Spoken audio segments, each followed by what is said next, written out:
Hello, everybody. Welcome to the EduP Hangout. For those of us who are new to EduP simply means educators and parents. So here we are today. We have a very special session, and we have a very special guest with us today. And she is Mrs. Mabel Okereafor, and she's a child psychologist with so many years of experience. I will still give her time to talk a little bit about herself because I can't say it better than her. Yes, she'll be leading us on a very interesting topic today, which is identifying and supporting learning differences. Okay, how do we spot early struggles before they become big barriers? I know this is one topic that parents and teachers are always looking up to, learning, gaining more insights. You have a child or you have a pupil who seems to have some learning difficulties, and you are confused. What can I do? Is it a difficulty? Is the child pretending, or is there something else? So Mrs. Mabel is an expert, and she's going to be leading us in this discussion. So before we go on with interactions for today, I would like to hand over to Mrs. Mabel to just introduce herself and tell us about herself. Thank you. Okay. Thank you, Ms. Epom. It's a privilege to be on your program once again, and well done for all that you're doing. Fantastic work, being able to gather parents and teachers to come together and discuss critical issues that pertain to their children. I think it's very important and it's very helpful, and all the parents are really benefiting as well as the teachers. Thank you. Who am I now? Okay. So, like she said, I'm a developmental child psychologist, an assessor, educational assessor. And basically, I work in the field of special needs and assessments, school supports, and access arrangement for children with learning differences. Those are some of the things I do without boring you with too many details, but basically, I work with young children and adolescents, first and foremost as a diagnostician, and also as someone that helps school teams to determine support needs and build solid systems that help children to thrive in the educational setting. So that's me. Amazing. Like I said, no one can say it better than you because you're an icon in this field, and I respect you a lot. And thank you for every time we call you on the show, you always show up. Thank you so much. Yeah, so quickly, let's go to the topic of today. And my first question will be, what early warning signs do you think are most critical for identifying learning differences, either in the classroom or at home? Yes. Thank you. So I think it's important that we even know what is learning difference, because in my practice, I see that confusion that parents and sometimes even educators usually would have when it comes to determining whether a child has a learning difference now, or the child has an intellectual disability or is having some other issues. So fundamentally, when we're talking about a learning difference, so much has changed. We've moved away from a deficit model that looks at it like a learning disability, like we've been used to calling it. So we're looking more at that word that she used, the differences, the neurodiversity of one individual to the next individual. So fundamentally, when we talk about a learning difference, we are looking at children that ordinarily have typical cognition, intellectual functioning. However, there is a difference in certain parts, certain types of processing, whether it's language processing, processing of numerical operations, or handwriting difficulties. So we're looking at children that ordinarily they are children that you would say are intellectual, they're intelligent, if you want to use our own parlance, right? Meaning they can get by day to day, they can engage you in communication, they can express themselves, they have a lot of understanding. However, when it comes to academic work, when it comes to learning, there's a difference in terms of what the environment demands, what learning environment demands from them, and what the way their brains are wired to learn. every one of us in our general schools. There's just a particular way the school system is structured for everyone to learn. And it's sort of the same for everyone, except when you have a situation when a child has this difference and then you want to create certain support systems. So fundamentally, when we're talking about a learning difference, we're looking at that's divergence, that difference, that variation in terms of how we process individuals within a learning space from one individual to the next individual. And that is different from when we say a person has an intellectual disability. When there's an intellectual disability, fundamentally, there's a difficulty in terms of adaptive functioning, cognitive processing, and processing generally across all areas. So there's that global difficulty that the individual is experiencing. And in testing terms, you would say that person usually would have an IQ that may be lower, say 70 and below, and it's not within the average rate that you would consider for most other persons. So when there's that difference, we expect such a person to have difficulties in learning in mainstream educational setting. Now, this is very, very different from a child that is having a difference in a particular area, for instance, maybe literacy or mathematics or even in graphomotor skills. So that's fundamental differences there. So when we say, how do we identify when a child is potentially going to struggle, right? It begins from the very early stage. I know some of the things I typically would see in practice would be, oh, the child did not speak on time. There was difficulty acquiring language skills. And by the time they're getting to preschool, there might be struggles also with acquiring the basic foundational skills for reading, early concepts, colors, shapes, number sequencing. You could have some children that would struggle in that area.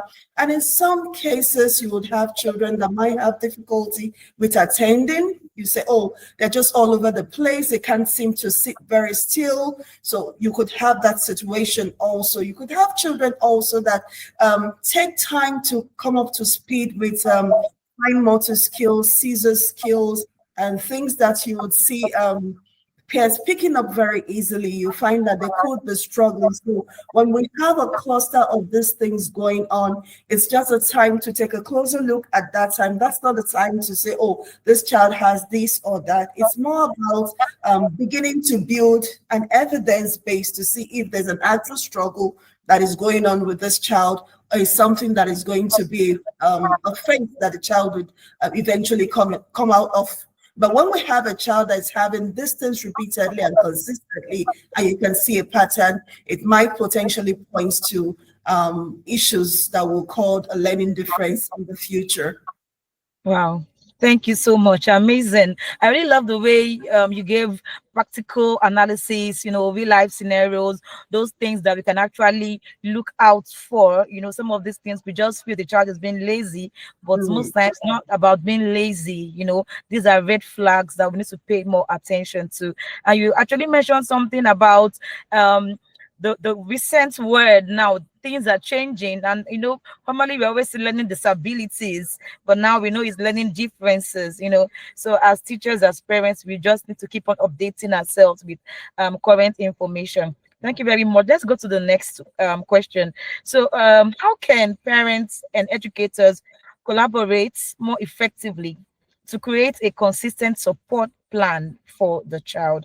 Because I know in my experience as a teacher and the school leader, sometimes we see that the parents are not really buying into some of these things. When the school or the teacher or the therapist is saying, oh, we need to monitor your child, and they just bring this defense mechanism to say, my child is normal, go do your job, teach the child, my child is okay, God forbid.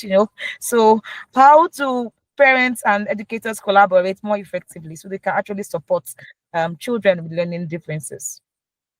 Okay, thank you. Thank you so much for that question. I think it's the fundamental thing that we should know to do, that is communication. consistent communication between the home and the school. Once we have that back and forth communication between the home and the school, it's helpful to be able to point these things when they begin to occur, as against when that communication gap is already in existence, right? And I think another thing that we could do as educators is, remember what I said, to not be in a hurry to point out the issues, but find out from parents also, because they are the experts when it comes to their children. Some of the things that you're seeing in class, trust me, they've seen it during homework.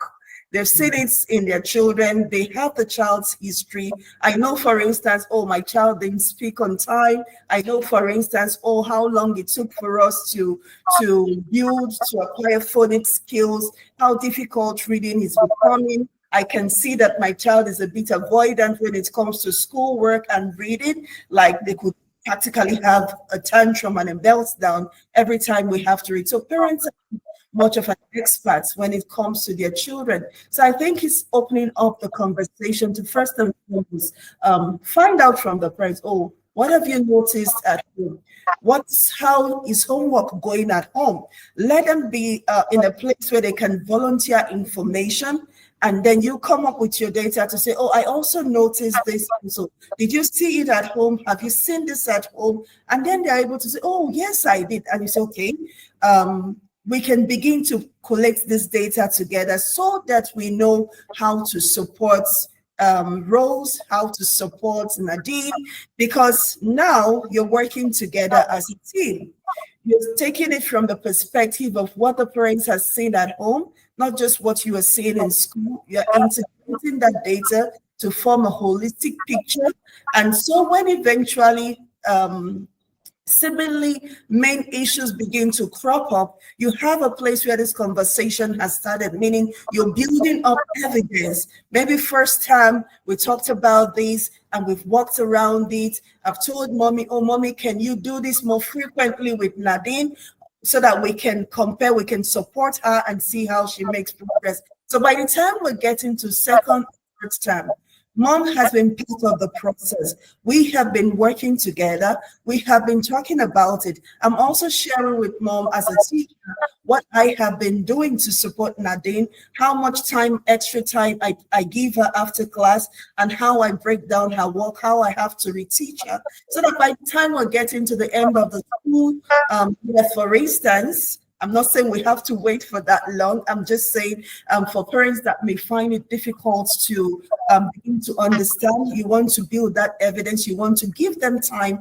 to really see and appreciate the difference, the gap that their child may be experiencing, so that when we get to that point where we're drawing conclusions and saying, oh, we may need to do much more than both of us are doing right now, perhaps it's to call a professional to look at it, we're on the same page because we started the journey together. We started talking about this together. Mom saw the schools, we walked at it together. So that is one way, opening the communication early on as a teacher. You just collect your data and keep it to yourself. And then when you get to that point where you can see clearly that there's an issue, you just dump it on the parents. No, that would be too much. No parents wants to hear that anything is wrong with their child. Trust me, I would bring up all my defenses. So we want to be able to empathetically guide them through that process. You are a teacher, you've seen so many students, and you can recognize patterns. But for the parents, this could be the very first child that they have that is going through this. So they don't have the data you have, they don't know about the patterns, but when you begin to see the pattern and you're able to carry them on a journey, they see the picture as it evolves, and they're more ready to engage additional support or take that next step towards a diagnosis when the time is there. When the time is there. Yeah. Thank you so much. Excellent. I really loved what you said about bridging, communication gaps and starting early, not just waiting till when you feel it's gone out of your control. I just want to trade to the parents and say, this is what is going on. No parents will want to just sit down and download all those negative information. So, yeah, I really agree with you. Getting constant feedback to also know what the parents have observed in their children. It's very, very important for the educators as well, to build that relationship with the parents. All right, thank you so much, man. Let's go to the next question. So, in your experience, what simple interventions, maybe at home or at school, have made the biggest impacts on preventing small struggles from becoming big barriers? I hope my question is clear. So when you say small struggles, Mm-hmm. I want to believe we're still talking about learning. Yes, exactly. Those Um, little, those little red flags, like you said before, a child doesn't want to sit down to read, trust and drums, those little things. Oh, I don't want to write, I don't want to hold a pen, I want to be on my own, I don't want to play with anybody, I want to stay on my own. We have children like that. So at what point, do we begin to, look keenly into those small struggles, before they become big barriers to learning.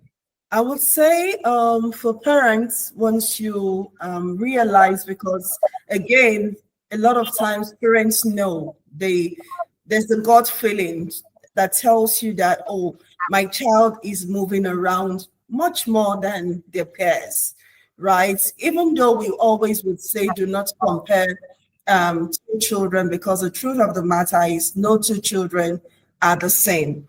But then as a parent, you know when typical is going atypical, right? Mm, When your child is overly restless, right? Your child is not sitting down to eat. Your child is not sitting down to play. They're always moving from one activity to the other. Your child has really that's tangible overwhelm when it comes to handwriting. I've mm, seen children that they're good in every area. They can write, they can read, but then when they see the note is more than one page, that overwhelm just comes and they can't deal with it. And all the problem behaviors you did not know they had will just come on the surface. So when we begin to see these things, please do not think your child is being lazy or avoiding work. I always will say this: children are big show offs. mm, They always want you to know and see what they can do and for you to applaud them. They want the stars, they want the high five. So a lot of times when a child is having these difficulties and you're becoming concerned as a parent, you want to begin to change a few things around your child's environment, okay? You want to mm, start with creating more structure for your child. Sometimes we practically do not have those structures in place. Once there's not a lot of structure, the hyperactivity, the overwhelm, it's very easy to slip into that. But once you have structured routines for your child, it helps them to calm a little bit more. It helps them to function better. It helps them to manage themselves. You want to begin to create little support systems for your child. You want to, in addition to creating that structured routine for your child, cut down on the things that increase distractibility. We can't talk enough about the impact of device use and over binging on device, digital babysitting. You want to cut off on that to make sure that your child is having enough time to rest, enough time to sleep, enough time to just recalibrate away from noise and everything, especially for those of us in Lagos. You're trying to reduce stress on the child and increase their coping skills and the ability to manage the demands from schoolwork. So you want to be able to cut down on device use, help them manage homework. And if your child is struggling with handwriting, you want to start with the little things, right? First and foremost, can we build this child's attention? Okay, mm, can I get my child to sit for short amounts of time? mm. as an intervention is sometimes we set sitting targets as low as 30 seconds because some children can't even sit for 30 seconds. So you want to begin to help the child build their capacity to attend, right? To be able to help your child for children that might struggle with language, you want to be able to build their foundational language skills. I always would tell parents when there's a deficit in language, typical language development is going to show up in reading and comprehension, because then the child has not acquired enough vocabulary to transfer into the book. So rather than spend so much time on devices, do book readings with your child. Create a book reading routine with your child. Help them to pick up new vocabularies. Let them talk about the meanings. Let them use it in sentences. When they see those words, it's easier for them to read and understand. Another thing you could also do for your child, working with your child's teacher, you want to know specifically the areas they're struggling in. You want to also provide second step support apart from everything that is going to school in small bits, right? It's not what we do in school sometimes. You give the child assignments all over the place. So for such children, we want them to do just what is necessary. A child has difficulties with writing. Between the teacher and the parents, can we have an agreement where we can photocopy notes for this child? Right? We can have the child's notes just be something that has feelings, because we don't want the child to write 1,500 words. We can create a note that is just 50 words. It's still the notes, it's still the child doing their own part. So you're creating some accommodation for that child that has a writing overwhelm, right? You also want to help the child to build skills in fine motor, create activities that help the child to build their skills so that they're not of fatigue when they write. Some children do fatigue when they write. Maybe they are not sitting well in terms of posturing. Their feet is not flat. Even the basic ergonomics of the furniture, your child's furniture at home has to work for their learning. You don't go and take a table and a chair that is not supportive of the writing assignment your child wants to do. You want to really give them something that they are comfortable sitting on and they're not easily fatiguing. So those are some of the little things you want to start to do for your child. And more critically, after you have done all of these things as a parent and your child is still struggling, right? Your child is falling behind, it might be a good time to seek professional help. Any intervention is the first best thing that you can do for your child. Get that child access by a professional to know what's going on, gather some data as to how that child can be supported, what accommodations, because what I was talking to you about in terms of reducing the workload for handwriting that the child has to do is an accommodation. So schools require you to write so much, but this child does not have the capacity for too much writing. But how can we modify and create accommodations for this child so that they're still able to meet up with peers? So that's one thing that we can do. But a not comprehensive support system can be built when we seek professional help on time, and then that child can get the support they need. Yeah, thank you so very much. I really love what you said about seeking help on time. Sometimes we delay, we are still trying to place it. Is it this? Is it not? Nobody in my family has ever had this, so it Yeah. can never be this. So in place of taking time to actually, find out, time is ticking and every second counts, when it comes to child development. Early Mhm. intervention is key. So I think this is a great takeaway, especially for parents. Once you notice these red flags, please communicate with the school, with the child's educator, and seek help. Read, find more about it, even on your own. Do some research, and you'll be amazed at your findings. There's something that you mentioned, and I think that will just take us to a little bit of diversion, but it's still within the scope of our discussion. When you start talking about screen time, how some of these children who are exposed to excessive screen time can actually be affected. So I was thinking about other triggers, because I've read about even meals.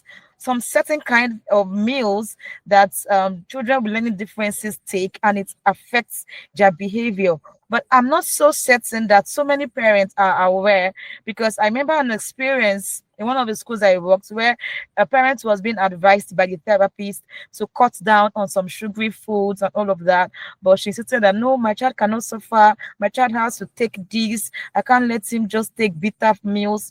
So what can you say about such parents? Yeah. I think as parents, we always want to give our children what we think would make life easy, more fun, more exciting for them. But the other thing that we are learning in recent times is we are what we eat.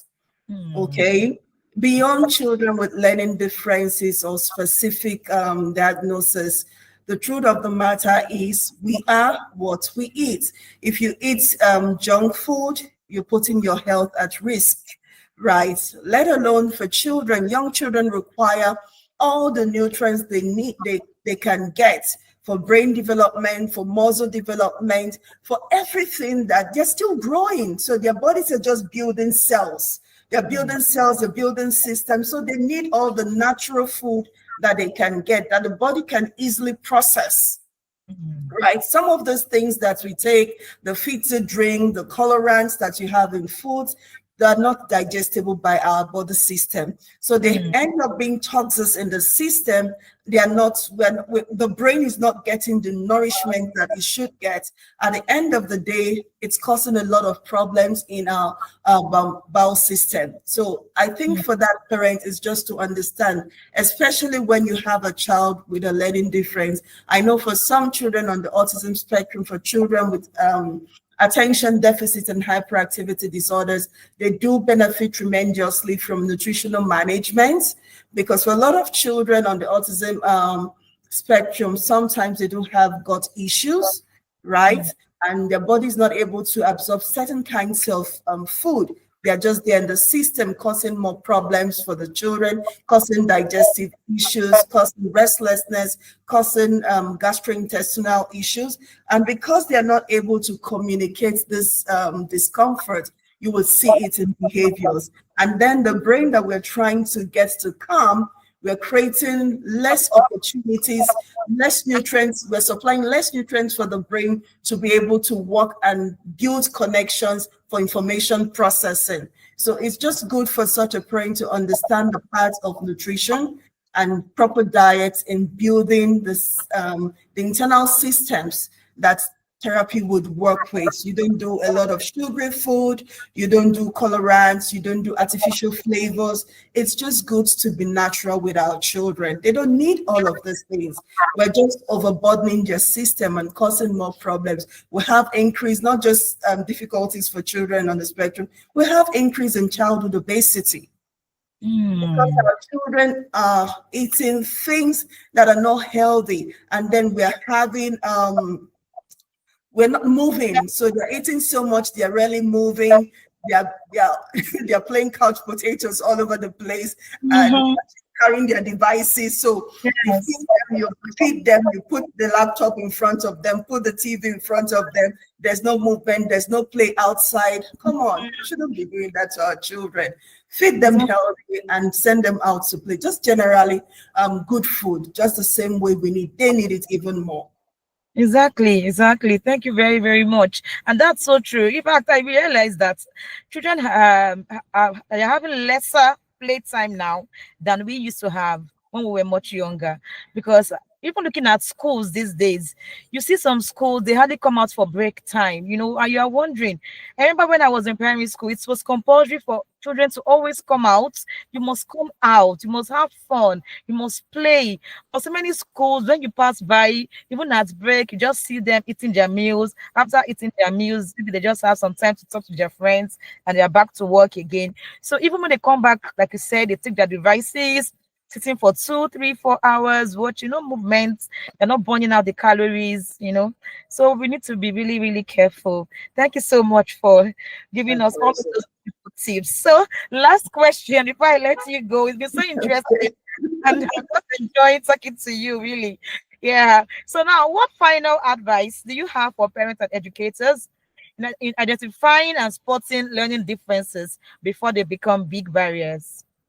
Yeah, so I always will start out with the school system, right? School Mm, system, because sometimes we get to notice these things first in school. Have a system in place. We are a religious society. We always forbid everything, but so far forbidding it has not prevented it from happening. We still yeah. find children with learning difference in our spaces. And no matter how we feel about these things turning up in our schools, we just have to rise up and be ready schools.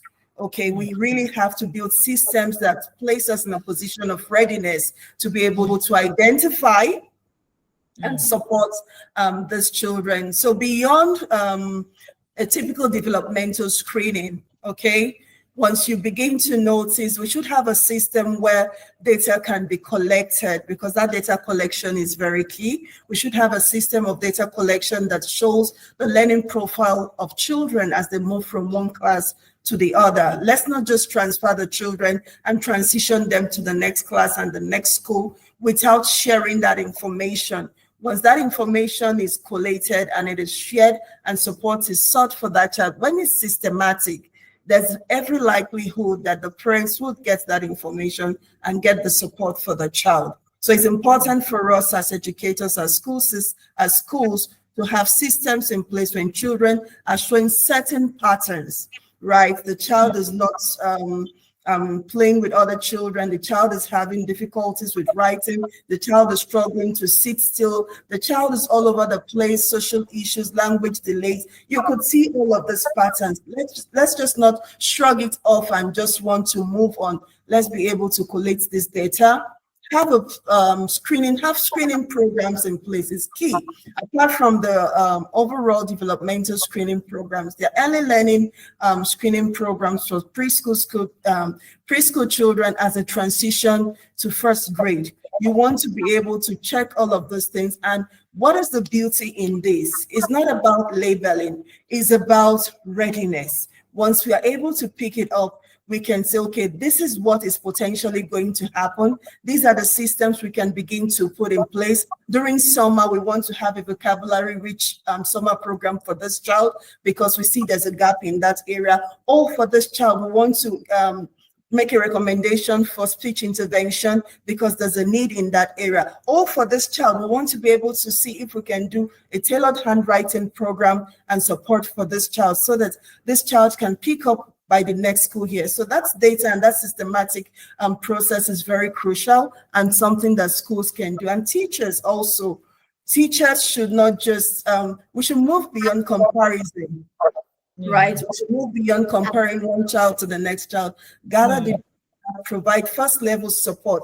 Data a lot of times makes all the difference, right? Yeah. When we begin to have all of these conversations, right? It's not enough for me as a teacher to say, oh, this child is not getting this thing. Oh, I also have to be able to come up and say, oh, this child is not getting the regular phonics instruction in class. This child is struggling with alphabetical sequence. This is what I've done. This is what I've done. This works. This does not work. It shows Yeah. that in certain actions, it's already generated a rich pool of data to say, okay, this is what has been done. Even if that child is going to meet with the specialist wants to know what you have done.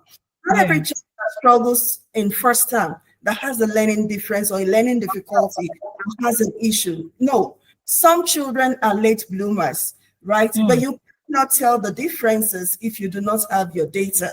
If you're Exactly. not doing something beyond identifying the problem. So you have to be able to do some level of support beyond identifying the problem, right? Also, teachers can go a step further in that data pooling to have conversations with parents. Know about the educational history of the children in your class. Children that are just transferring from other schools, you want to know what schools are they coming from? What kind of instructional systems are they coming from? A child that is coming from Ondo State in Nigeria to a school in Ikeja, Lagos, there'll be a huge difference. Not necessarily because the child has a learning difference per se, but it might be a learning difficulty because of the educational opportunities opportunity differences in the two localities, right? Yes. In Lagos, we know we have very high quality programs in terms of reading instruction and all of those things. You don't have that in some other places. So when a child is coming, it's important for us to know, where have they been? You have a child in your class that has changed school 5 times. Ask why. Mm. When you ask those questions, then you know what the issues are, and whether you can support the child and where to support the child from. So as teachers, I think we should communicate more, get data, Mhm. and don't just identify, provide that first level of intervention that gives us the data to say, oh, this is beyond what we should manage here. This child needs to see someone to get the proper documentation to access the service they need, because a lot of time with documentation comes accommodations and access arrangements. So that's Mhm. very, for parents, in as much as we don't want it, in as much as none of us wants to hear about those labels and those feedback from school, we cannot run away from it. Sometimes these things happen. And when we are able to attune ourselves early enough to what the difficulty is, and we're providing support for our child, we're accessing services for them, it makes a huge difference. Okay, I Mm. could stay in denial for 5 years, but nothing gets done for my child. And I could say, oh, I think something is going on here. And then we go to check, and the psychologist, the clinician says, oh, there's nothing. This is just a delay. Your child will overcome it. And then my child is able to move on. The fact that your child is referred for an assessment does not automatically equate to diagnostic label. That's one thing we have to know. But the fact that your child goes to see that specialist means to a large extent is a shot at greater opportunities for success, right? So I know we have big emotions when we hear these words, when we see these things happening, but we know also that within the first 5 years, within the first 8 years, so much can happen in terms of development and learning. So let's pay attention to what is going on. It's not the nursery school teacher that has a problem. If the child is not learning, let's look at it. We do homework with our children. Even if you've not been doing homework with your child, once these things begin to show up and the pattern begins to turn up, please take out the time to sit with your child and also try to experience their difficulties. And no, mom, no, daddy, they're not being difficult, they're not being lazy, especially if you know you put that structure in place, you've provided that support within the house that helps your child to know what to expect each day and how to go about it, and they have all the resources, yet they're still struggling. Then they are not being lazy, they're not being avoidant, they might just have a real difficulty that needs to be looked at. Wow, amazing. And thank you so much. So many takeaways. So many. I really loved what you talked about concerning the schools and the educators about data and record keeping. You know, what came to my mind was hospitals. You go to a hospital, you have a file, you have your medical records, Yeah, everything in one place. But you come to a school, no portfolio, no file. You just have your class just the register. books, just the books on the class register. Yeah, exactly. So I think as educators and school leaders, school owners, we need to look at these things critically. I think every child should have a portfolio. Yes, Yeah. as a class teacher, you should have a portfolio for every child. Do your baseline assessment. Like you said, the child is coming from another class, from another school. What have you found out about the child? You know, so do your baseline assessments, document all of these things. They will be your evidence. So that by the time you have this meeting with with the child's parents tomorrow, you can present your portfolio, and they will respect you that, oh, you're a very detailed educator and you know what you're talking about, and they will listen to you. They will listen to you because you actually know your onions. All right, thank you so very much, Mrs. Mabel Okereafor. My It's been pleasure, my a pleasure. pleasure talking to you. As you can see, it's getting late where I am. I'm actually outdoors. I can Yes, and see. yeah, getting dark, but it's been awesome, and I didn't want this discussion to even end at all. I'm sure it's not over yet. But I'm going to go to the EduP Hangout WhatsApp platform, and we'll continue with this discussion. For those who are not on the platform, I'll be adding the link to the post so you can actually join us just click on the link and join. So it's my utmost pleasure. I hope you've enjoyed the session along with us today, and keep in touch for the next one. Thank you, Mrs. Mabel. Thank you. Bye bye, everyone. Thank you for having me. Thank you. Have a beautiful evening. You too. Thank you.